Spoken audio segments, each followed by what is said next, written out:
नमस्कार दोस्तों, आपका मेरे चैनल भक्ति संसार में स्वागत है। आज की मेरी वीडियो होने वाली है बृहस्पतिवार की व्रत कथा की। तो ये बृहस्पतिवार की जो व्रत कथा है वो हमारी देव गुरु बृहस्पति और इंद्रदेव की है।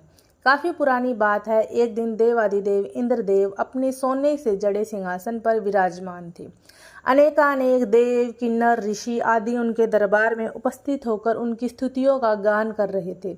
आत्म प्रशंसा सुनते सुनते इंद्र को गर्व हो गया। वे अपने आप को सर्वशक्तिमान समझने लगे। ठीक इसी अवसर पर देवगुरु बृहस्पति जी दरबार में पधारे। इंद्र दरबार के सभी सभासद देवगुरु की अभ्यर्थना में सादर उठकर खड़े हो गए, मगर अभिमान के मध्य में इंद्र अपने सिंहासन पर ही जमा रहा।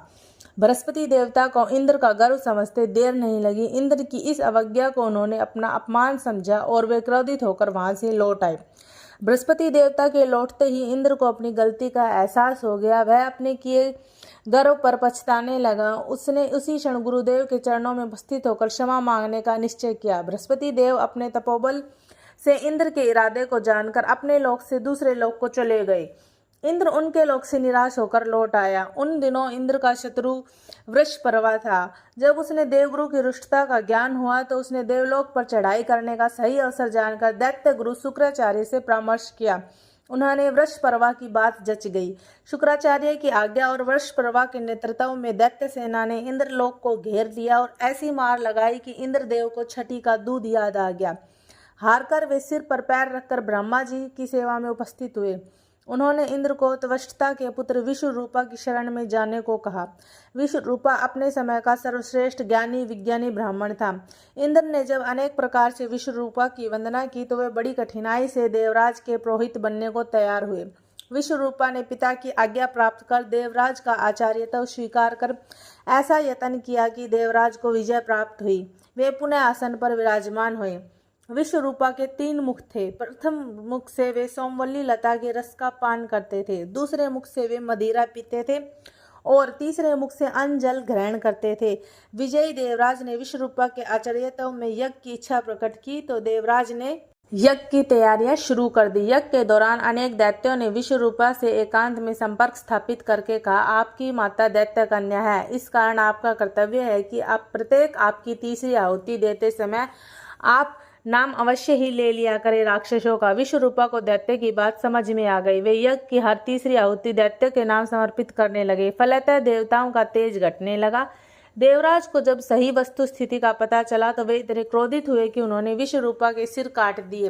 विश्वरूपा के मदिरा पीने वाले मुख से भंवरा बना, सोमवल्ली पीने वाले मुख से कबूतर बना और अन्न खाने वाले मुख से तीतर बना।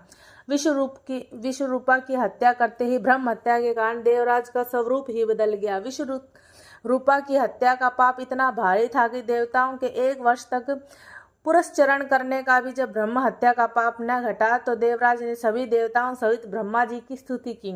उन्हें दया आ गई। वे बृहस्पति देवता को साथ लेकर वहां पधारे। दोनों को इंद्र और देवताओं पर दया आ गई। उन्होंने ब्रह्म हत्या के पाप से के 4 भाग किए। उसने एक भाग धरती को सौंपा, फलतः धरती में ऊंचे नीचे खड्डे हो गए।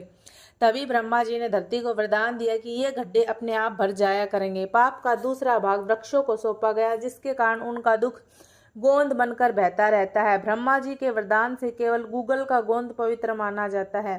पाप का तीसरा भाग यौवन प्राप्त स्त्रियों को दिया गया, जिसके कारण वे प्रत्येक मास अशुद्ध होकर प्रथम दिन चांडालनी, दूसरे दिन ब्रह्मघातनी और तीसरे दिन धोबिन रहकर चौथे दिन शुद्ध होती हैं। पाप का चौथा भाग जल को दिया गया, जिसके कारण उस पर फैन और सिवाल आदि आता है। इसी के साथ जल को वरदान दिया गया कि तू जिस पर भी पड़ जाएगा उसका भार बढ़ जाएगा। इस प्रकार बृहस्पति जी इंद्र से संतुष्ट हुए तथा उनकी और ब्रह्मा जी की कृपा से इंद्र के जैसे ताप और पाप कटे, वैसे ही बृहस्पति देवता हम सब पर कृपा करें। ऐसी ही खूबसूरत कहानियां सुनने के लिए मेरे चैनल भक्ति संसार को सब्सक्राइब करना बिल्कुल भी ना भूलें।